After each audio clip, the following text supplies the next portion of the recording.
Yeah, because I'm playing on solo, it's not really worth it to go for shit.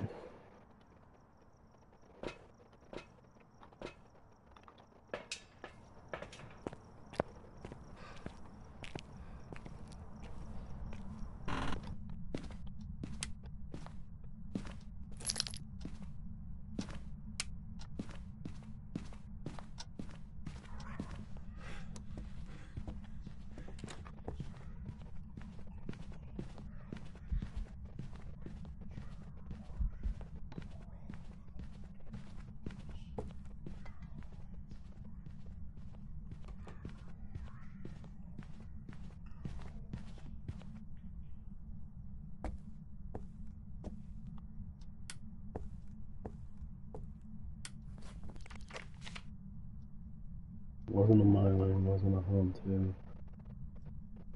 Wasn't a Thay or Malloy.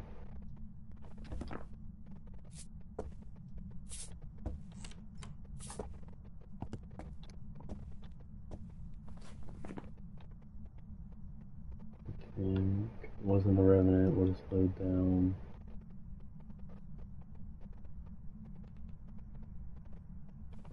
Yeah.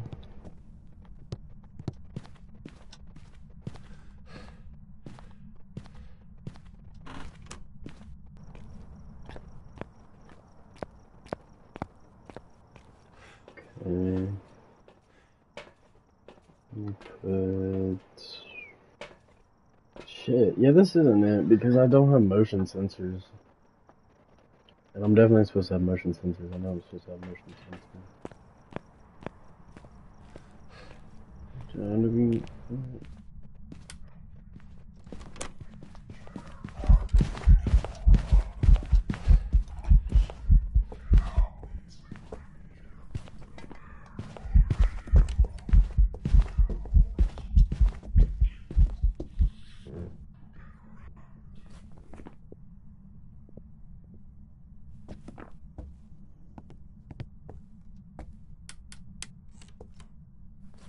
It's an assault, it's not a wraith.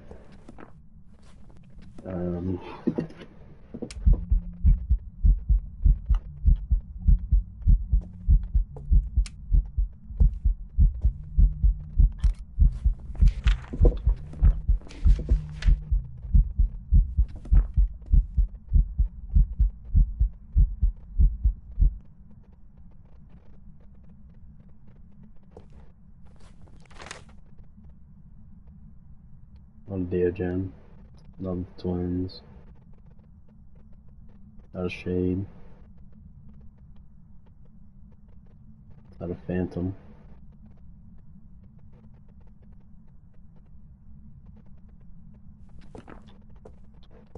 Okay. Now while it's smudged, go grab another smudge.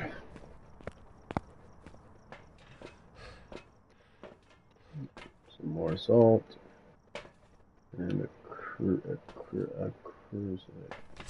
What do I need?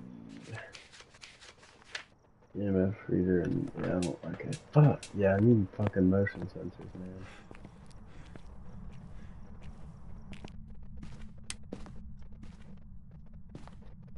What is that?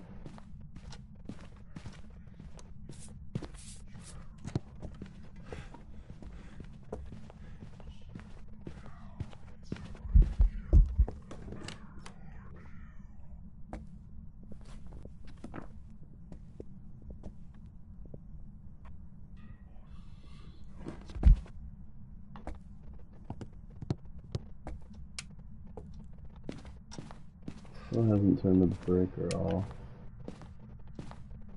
I think it might be a gem. Did speed up the line of sight. It has not thrown all the shit in here when it comes in here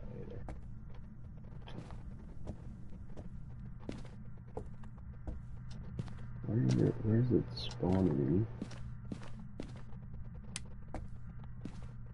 Okay, it's spawning in here for sure. see if I can get it to burn that crucifix.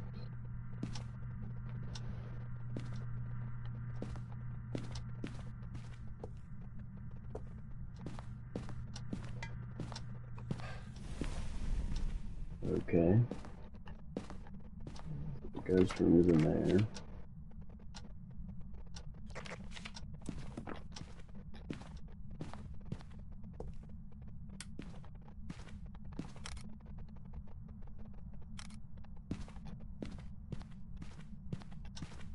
Did the devil burn that shit? Turn the breaker off, not a gin, so I was wrong about that. Just burn the crucifix again.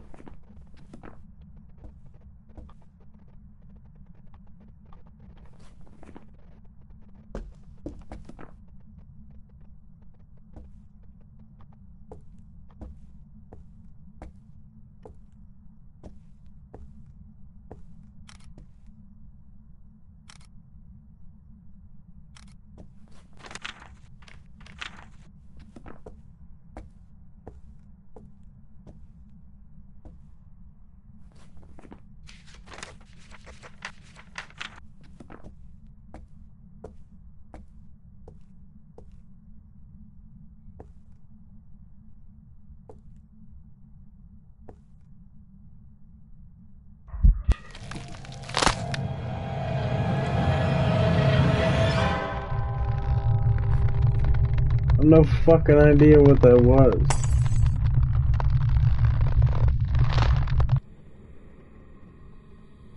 I have no idea what that was. Fuck. Yeah. Shit. What the fuck happened to my loadout? And 2 crucies, 3 firelights. Yeah. 1 headgear. 1 igniter. 3 incense. 2 motion sensors.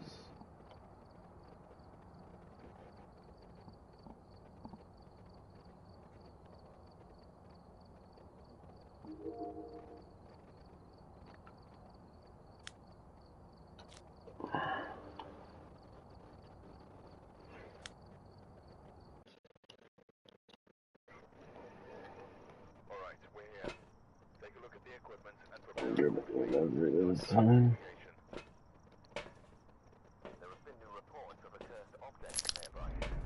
So I can use that.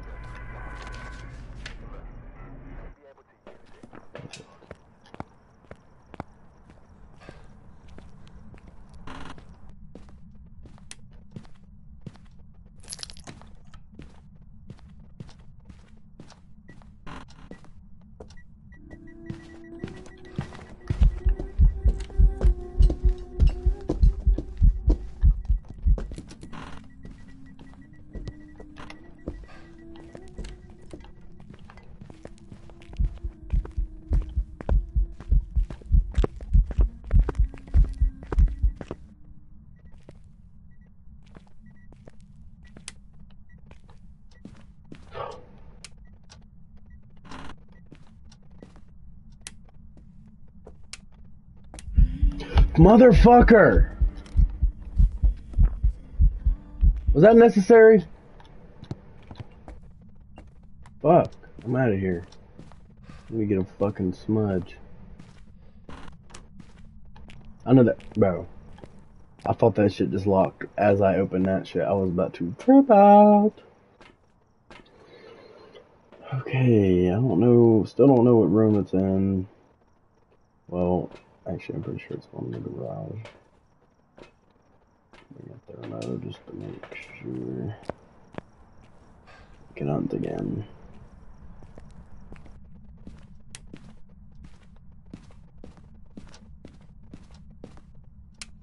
I know I don't really want to go in the ghost room, but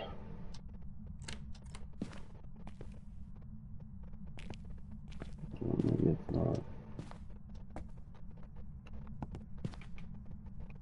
There's a fountain.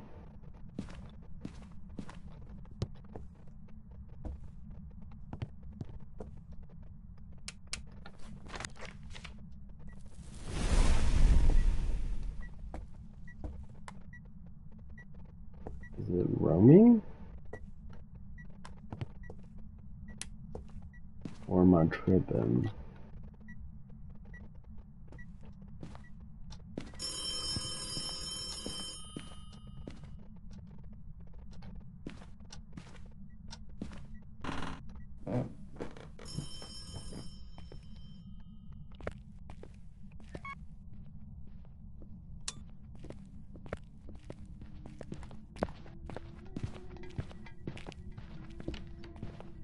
Fucking hiding spot.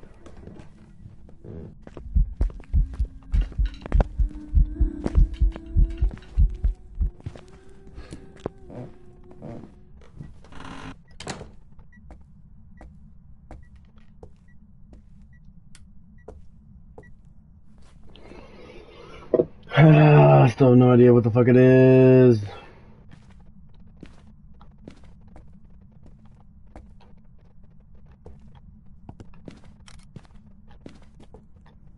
I did smudge it though, so I have some time.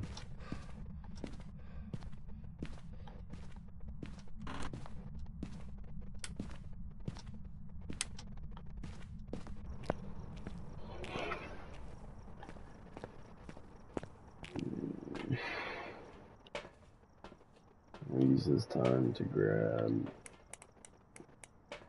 a flashlight, and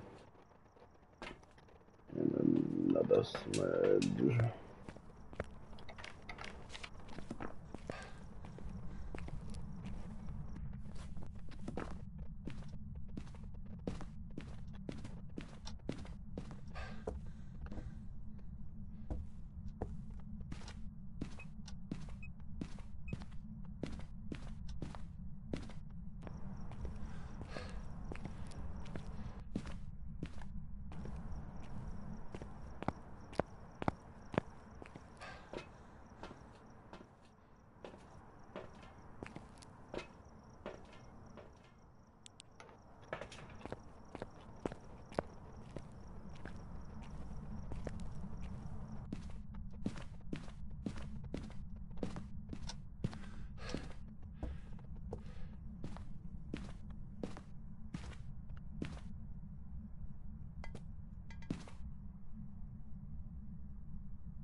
don't think I've turned that light on.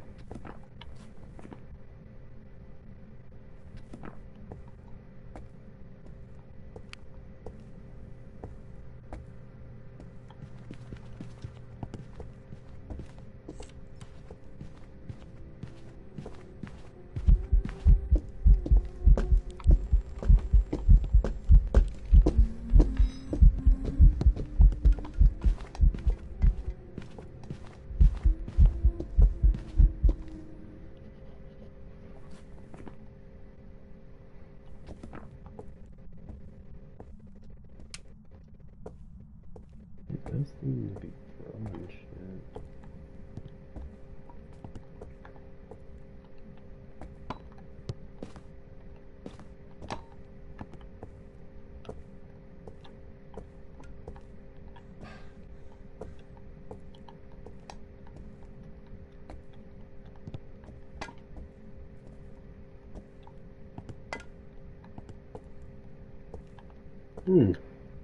It definitely is throwing shit a lot.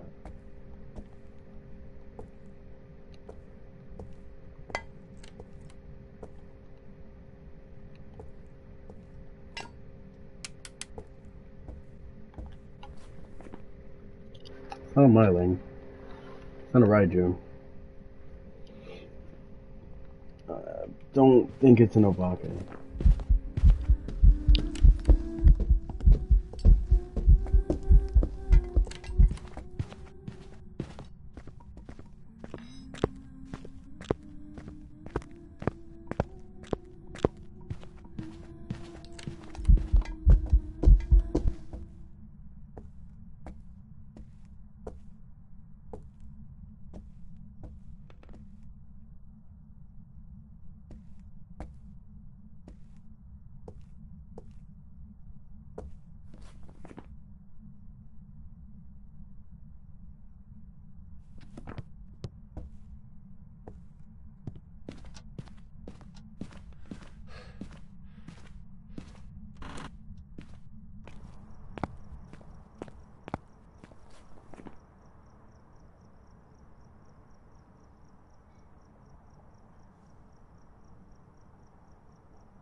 Sitting there fucking wondering why this nigga ain't... the door ain't fucking opening. Motherfucker was hunting.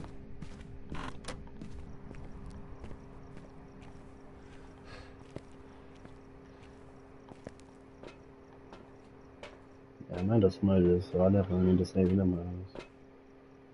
I guess we can try to do an on-rail test. I don't know where the fucking... Can't really do an on-rail test. I don't know where the ghost is.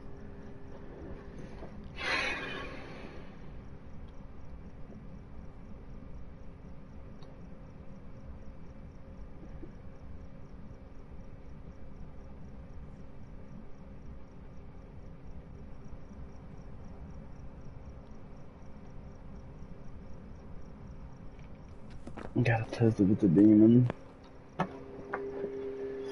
Upstairs left side. Upstairs. No, it used the crucifix fast as fuck. Unreal mimic. Are you ready? I guess we're doing a fucking on-rail test. I don't know how I'm gonna do that shit though, honestly. I don't even know where the fucking ghost room is.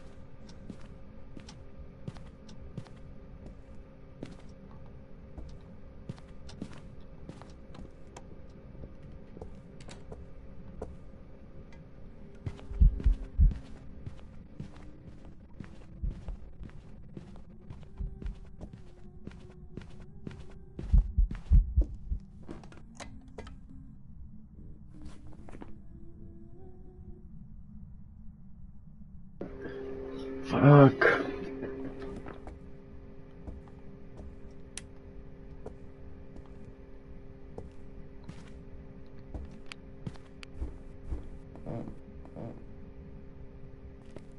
think it is down here now. Yeah, it's down here now. It's definitely not a gory or a banshee.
keep changing rooms? Like, I'm so lost.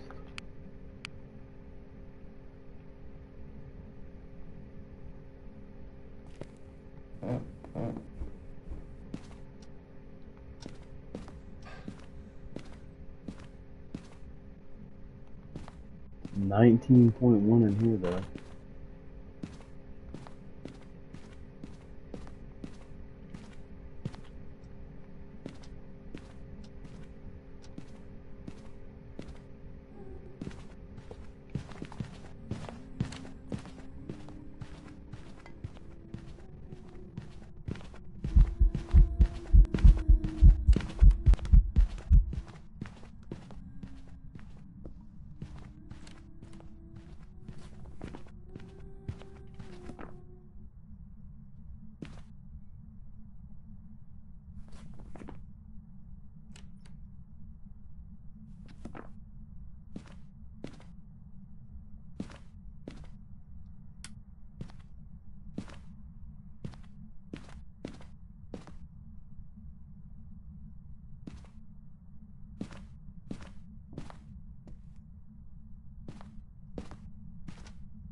The fucking ghost room, bro.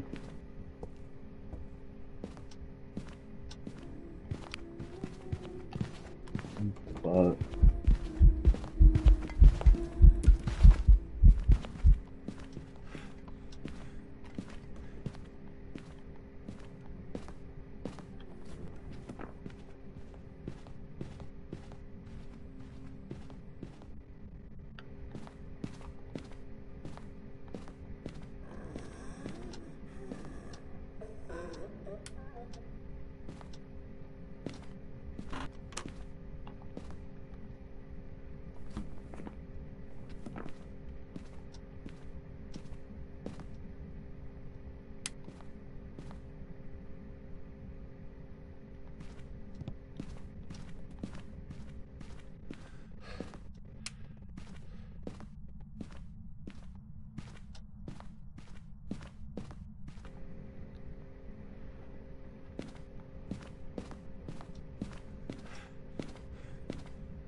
for the hunts again.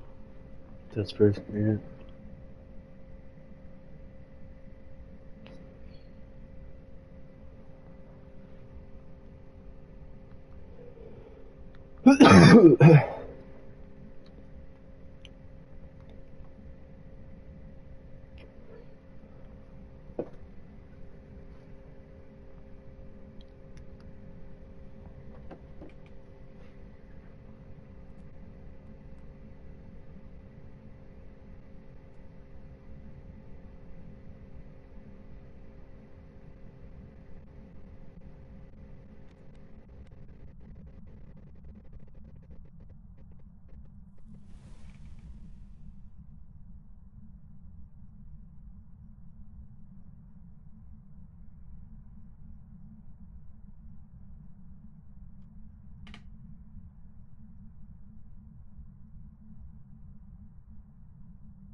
Did well before 2 minutes.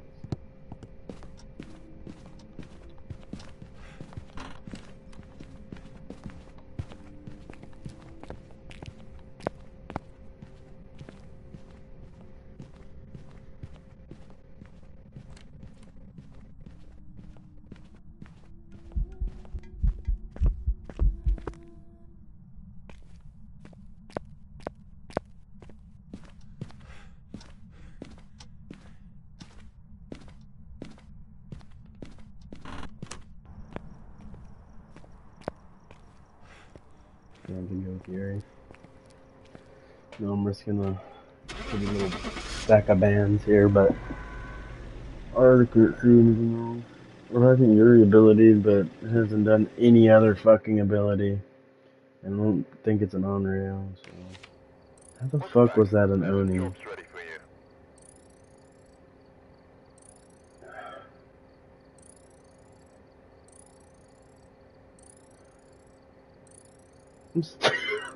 I still made fucking profit. Oh, shit. Oh, boy. I broke even! Damn it. How do I have doubts equipped?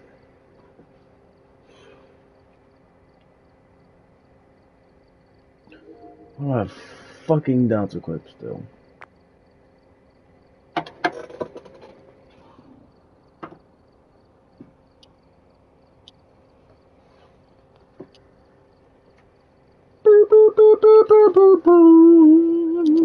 Boom, boom, boom, boom,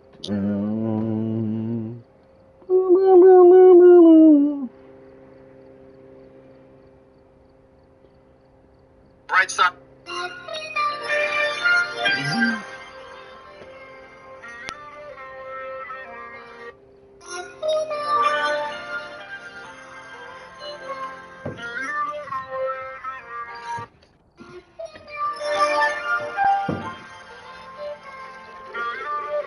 Yo, did you know you can buy soup?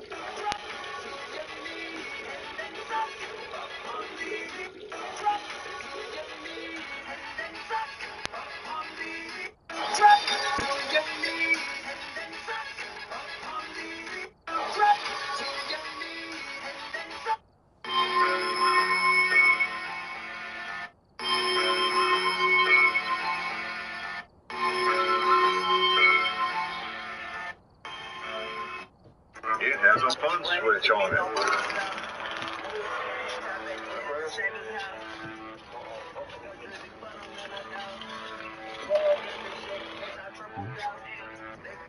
There is a very good chance that you're using the summoning circle wrong in Phasmophobia. Cast overrun for lethal?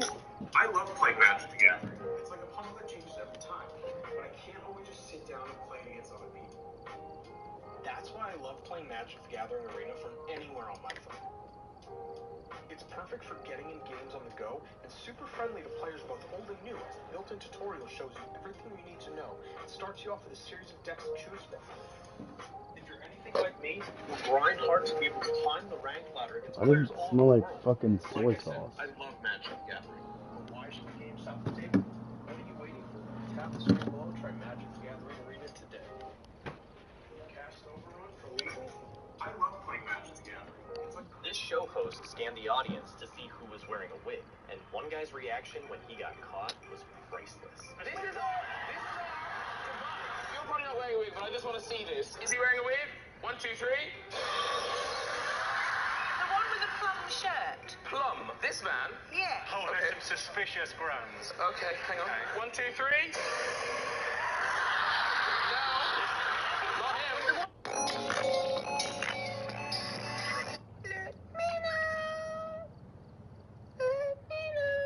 Girl, you like the way you do what you love it, you bet. Girl, you like the way you do what you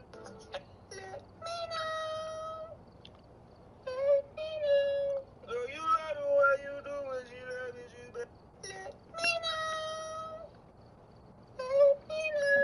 Girl, you like the way you do what you love it, you bet. Girl, you like the way you do what you love it, you bet. Girl, you like the way you do what you love it, you bet. Hey, you freak!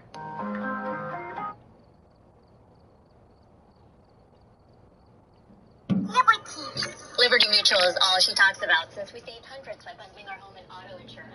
Let's pronounce it Liberty. Liberty. Nice try, kid. Only pay for what you need. Bibbity.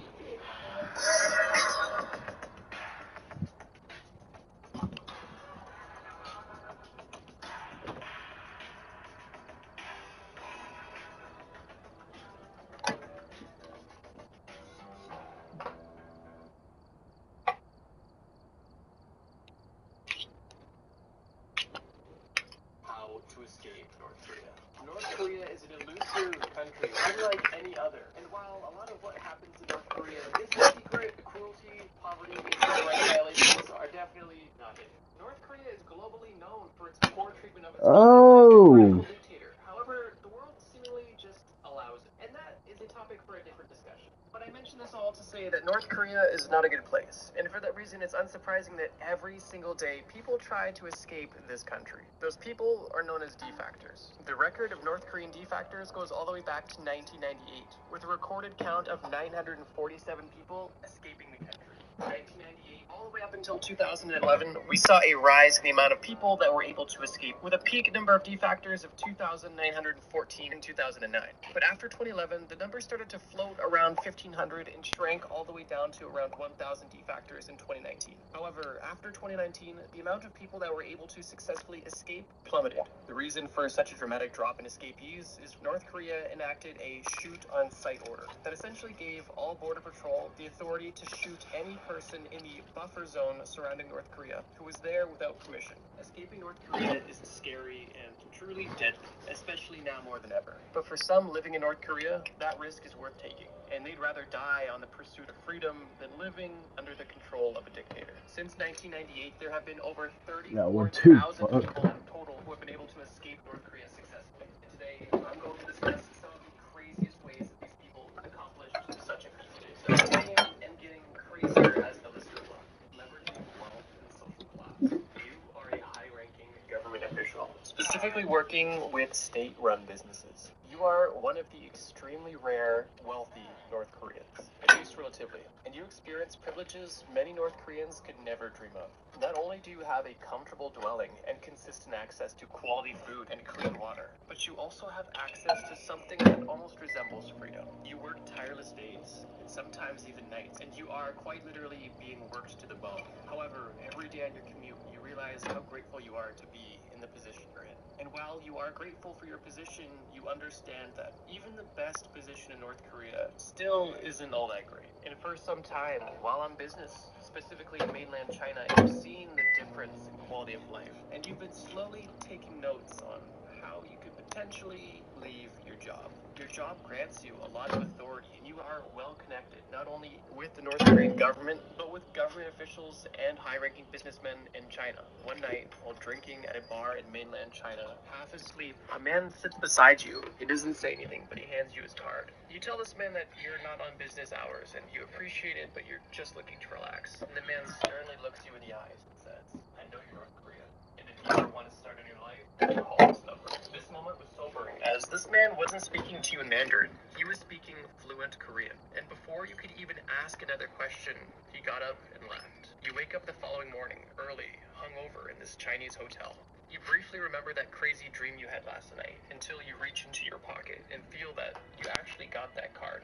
That wasn't a dream. You get in the taxi and make your way back to the airport. And on your way back to North Korea, the only thing you could think of is the offer this man gave you. You assume he had to be a defector, as no mainland Chinese person would speak such perfect Korean, specifically with a North Korean accent, and nobody would recognize the fact that you were North Korean, or make you such a preposterous offer unless they were sure, likely because they were in a similar situation. You get home and you're happy to see your family, and after putting your children to bed and once again going to bed late, you sit beside your wife in bed and tell her a secret. You tell her that you met somebody in China and this person could change their lives. You explain to your wife who you met and what they offered, and you notice that your wife doesn't look enthusiastic. She looks shocked. And before you could ask your wife what she thought about the possibility of potentially starting a new life, leaving North Korea, she jumps out of bed and begins screaming. She is completely repulsed by the idea that you could potentially ever want to leave the greatest nation. And she's convinced that you must be brainwashed and that you must be reported to the government immediately. Your wife is either brainwashed or simply terrified of what could happen to her if her husband was testing her loyalty to North Korea, or if anybody happened to be listening. Regardless, your wife grabs the phone and immediately starts dialing. You grab the phone and tell her that you were kidding. You were kidding. You were only simply testing her, because nobody left North Korea more than you, and you wanted to test your wife's loyalty to North Korea to make sure your marriage was strong. This seems to calm your wife, and you both go to bed.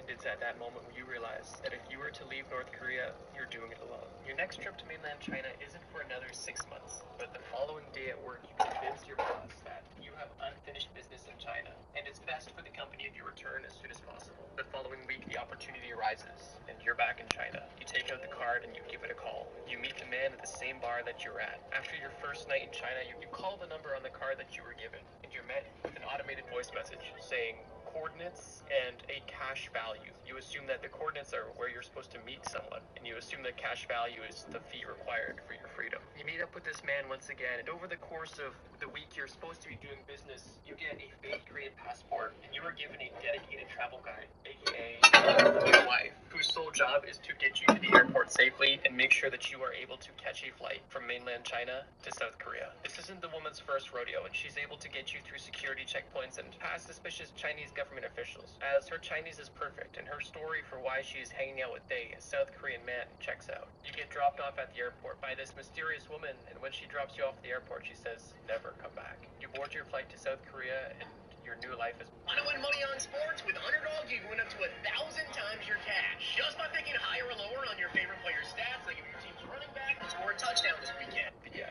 So yeah, this is obviously a hypothetical story, but it's an example of exactly how someone could use their wealth, connections, and status to escape North Korea. This method of escape is the most effective, the safest, and also the least common, because privileged individuals in North Korea simply are hard to come by, and the percentage of those that would even consider leaving or betraying North Korea is even smaller. However, it has been done, and it needed to be mentioned. In this story I just told, I outlined a mysterious man, and this man represents a very real person and industry that exists, known as escape brokers.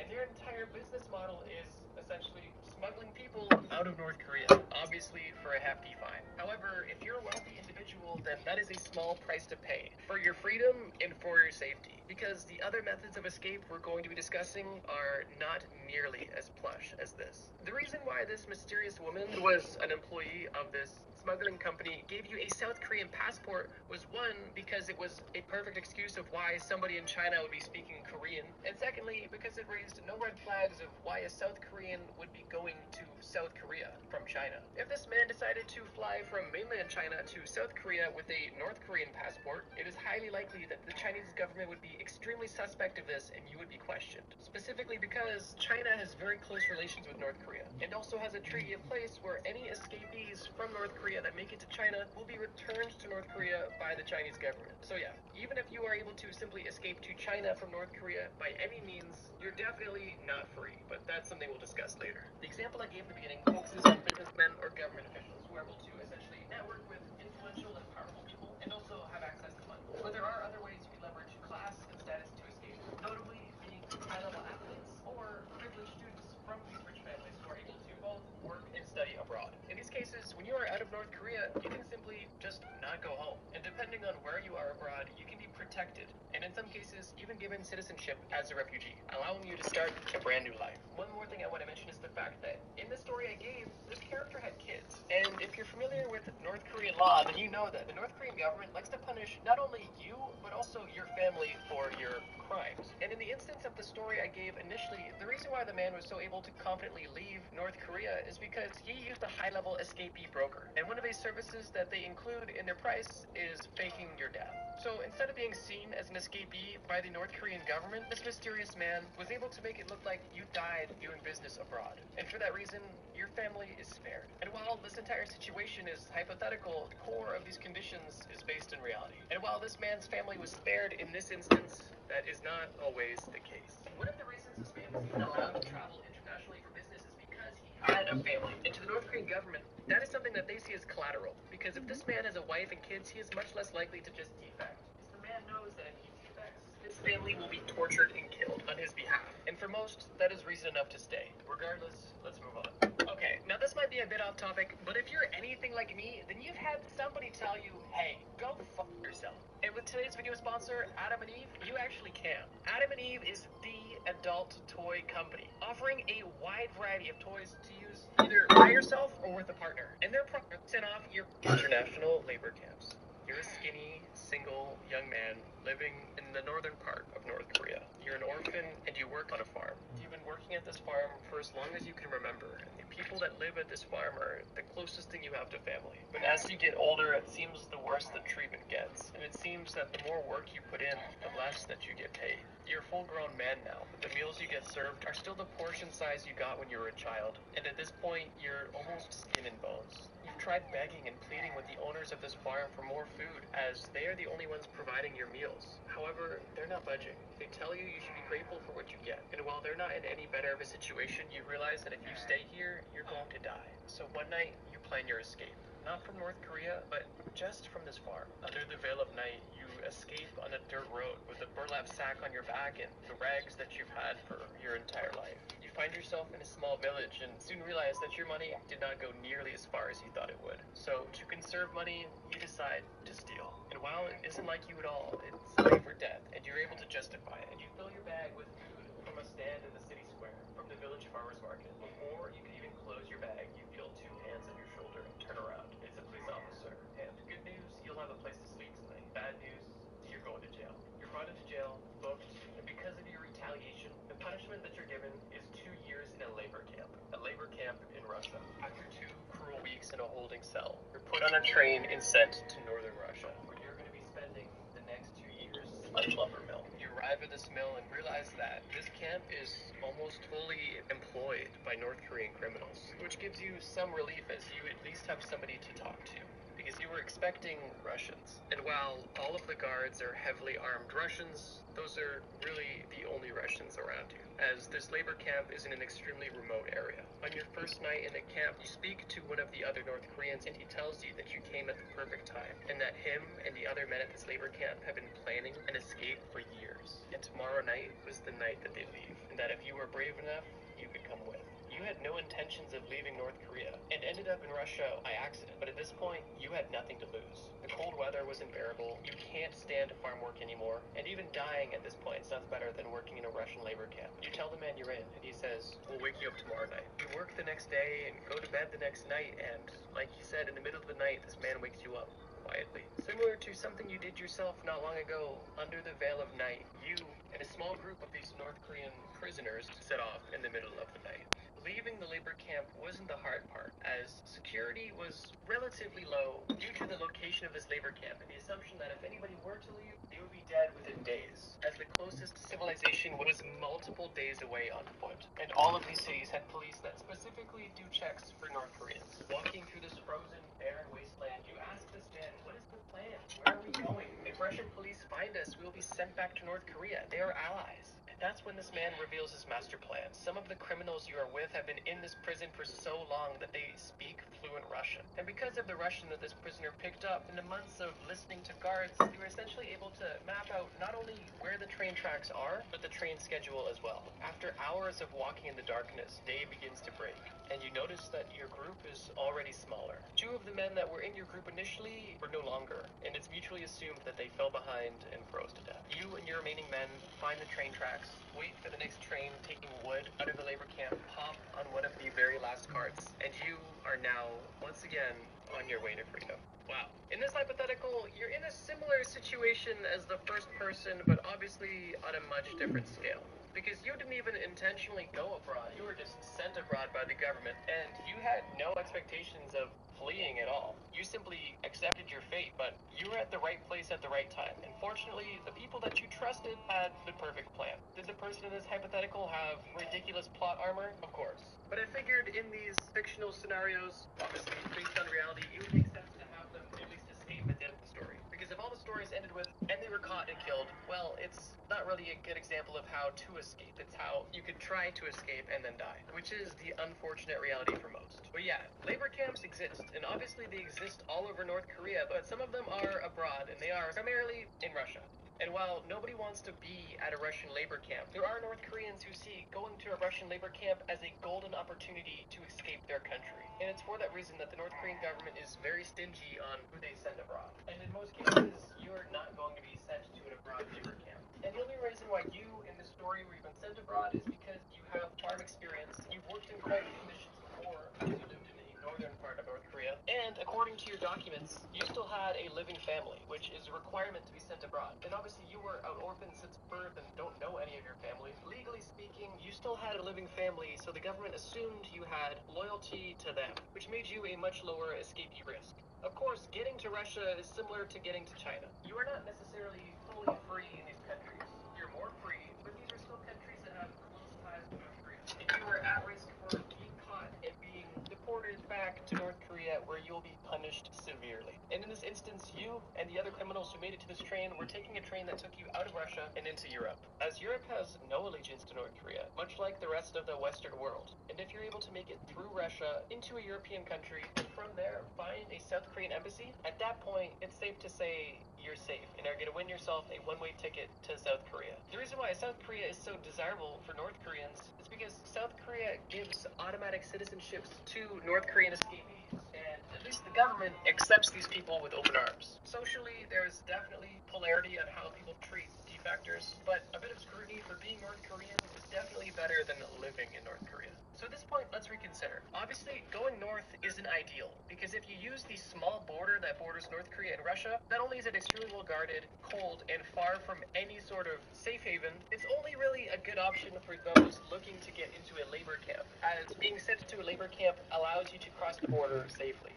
And now we also understand that going through China, another country that borders North Korea, is also not ideal, because that border, once again, is highly guarded. And because of the connection that China has with Korea, you're essentially still in North Korea until you're out of China, which means that you have a long ways to travel before you can really take a breath and relax. But that leaves a natural question. What about the last country that borders North Korea? Why not escape to the country that everybody wants to go, that gives you immediate asylum and citizenship? South Korea is literally connected to North Korea. It's not freezing cold, it's a country that will accept you, and this country also has people that speak the same language as you. It seems like the perfect way to escape. And while on paper you're definitely right, there's one major issue.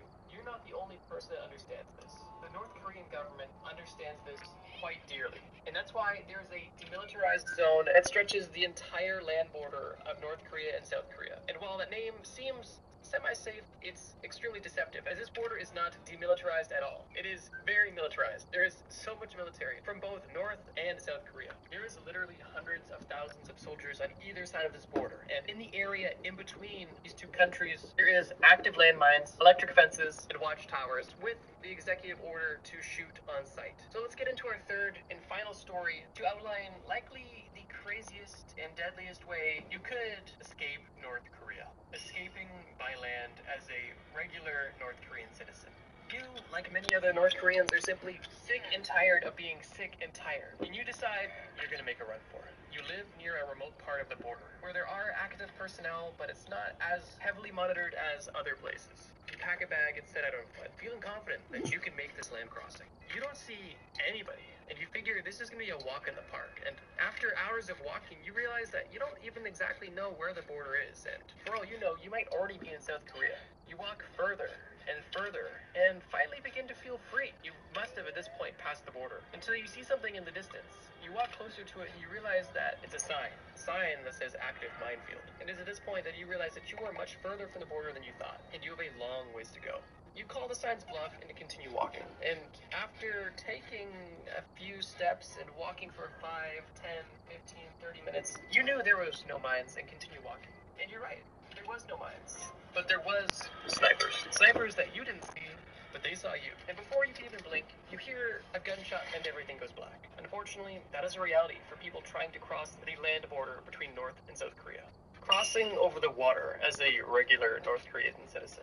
You're a young woman fed up with living in North Korea. You've been abused your whole life, and at this point, you feel that anything is better than your current existence. You studied geography in school and understand that the waters on the west coast of North Korea where you live are much more favorable than the east coast for fishermen. But if fishermen favor it, it must be a reason, and the waters must be calmer, which must mean it's easier to escape. One night you head down to a local dock and brazenly steal a boat. You simply head south and plan on running into the South Korean Coast Guard. Although hours into your trip on this boat, you get caught up in a storm and you lose your motor. At this point, you're stranded at sea at the mercy of the ocean. There's essentially 3 outcomes that are possible, and I'll just go through them quickly. Option 1, you wash up on shore. You think you're in South Korea, but you're actually still in North Korea, and you're killed. The tide takes you north, and you wash up on shore in China, where you are found by police, deported to North Korea, and killed. Or, if you are extremely fortunate, you do wash up on shore in South Korea and begin a new life. Or, option 4, you lose your life at sea, either due to harsh conditions or by being caught by the North Korean Navy, which heavily patrol these waters because of people like yourself,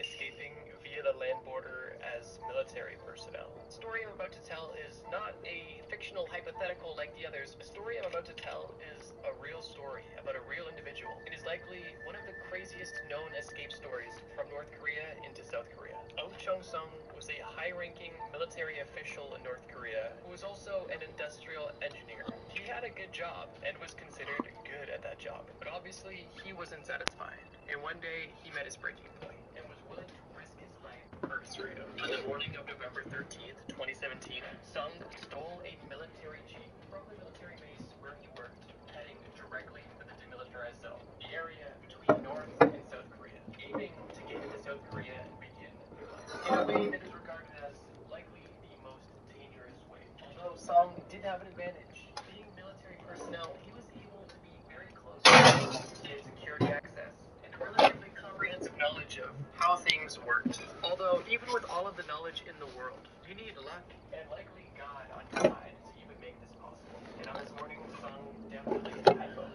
Sung sped his military jeep directly at the border, crashing through fences and driving right through no man's land. And while approaching freedom and seemingly having a perfect escape, his car lost a wheel. He hit a ditch on the side of the road and was immobile and had to continue his escape on foot. Sung was close to the border, but he did have North Korean officials tailing him closely, and they were shooting to kill. Sung officially crossed the border, although with 5 bullet holes in his body, and was able to crawl behind a small barrier where he collapsed and stayed seemingly lifeless for hours. hours. Later that day, the South Korean military conducted a rescue operation and strategically transported him via air to a hospital and saved his life. In the hospital, it was discovered that he was shot 5 times and lost over half his blood, and that if he did not receive this emergency surgery, he would have died there. Sung's story is extremely well documented, and this entire situation was actually caught on camera due to the sheer amount of surveillance on the North and South Korean border. And Sung is definitely one of the luckiest people to ever cross the North Korean border illegally. If you are living in North Korea currently, well, truthfully, you're not watching this video. But if you're curious about how people have successfully and unsuccessfully escaped North Korea in the past, hopefully this video gave you a bit of context. And did so in a way that was hypothetical stories that I basically just made up, but obviously based on reality, for the most part. If you want